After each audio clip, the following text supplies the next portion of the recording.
बच्चों, आज का सेशन है past perfect continuous tense, positive, negative और इंटरोगेटिव। कैसे सीखें? सिर्फ 2 मिनट में। इसकी पहचान यानी परिभाषा हम दे ही चुके हैं अगले पास्ट टेंस में, लेकिन इसकी पहचान होती है जैसे पास्ट कंटीन्यूअस टेंस की होती है, वही पहचान होती है इसकी। पहचान वाक्य के अंत में राधा रहे थे, रही थी इत्यादि पाया जाता है, पर साथ ही समय का ज्ञान आवश्यक होता है। अर्थात समय अवश्य दिया जाता है। जैसे पारुल स्कूल में 2 वर्ष से पढ़ रही थी, लड़के कई घंटे से मैच खेल रहे थे। इस तरीके के वाक्य आते हैं। इसके बनाने के नियम: I, we, you, they, he, she, it singular number एक वचन कर्ता और प्लूरल नंबर बहुवचन कर्ता अर्थात सभी के साथ हेड बीन लगाते हैं। नियम नंबर 2, सभी वाक्यों में फर्स्ट फॉर्म के साथ आईएनजी का प्रयोग करते हैं।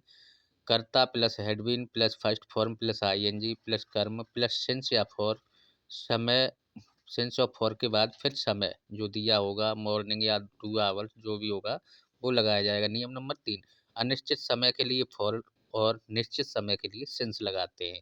जैसे चिड़ियाँ 2 घंटे से आकाश में उड़ रही थीं। The birds had been flying in the sky for 2 hours.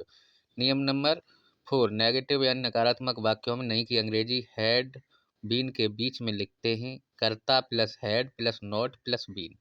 क्रिया की प्रथम अवस्था ही रहेगी आईएनजी के साथ। जैसे पारुल प्रातः से ही बाग को पानी नहीं दे रही थी। Parul had not been watering the garden since morning.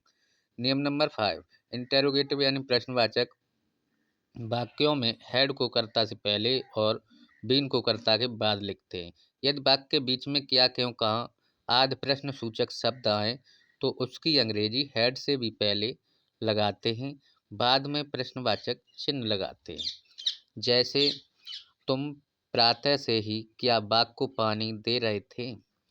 Bhat had you been watering the garden since morning.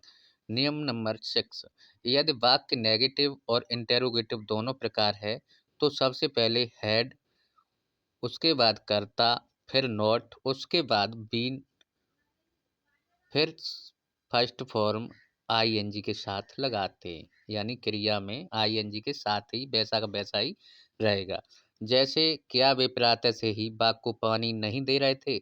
Had they यानी करता हुआ, उसके बाद नॉट, उसके बाद been. Had they not been watering the garden since morning. अब दोस्तों यहाँ तक आपकी समझ में आ गया होगा। 2 टेंस ये हमने दिए हैं। क्या काजल 2 घंटे से खाना पका रही थी? क्या मोहन सुबह से नहीं पढ़ रहा था? इनकी अंग्रेजी हमें कमेंट सेक्शन में बना के दिखाएंगे। जो कि आपके समझ में आ गया हो तो, नहीं समझ में आया हो तो हमें कमेंट सेक्शन में फिर से पूछ सकते हैं। धन्यवाद, फिर मिलते हैं अगली वीडियो में। तब तक के लिए जय हिंद।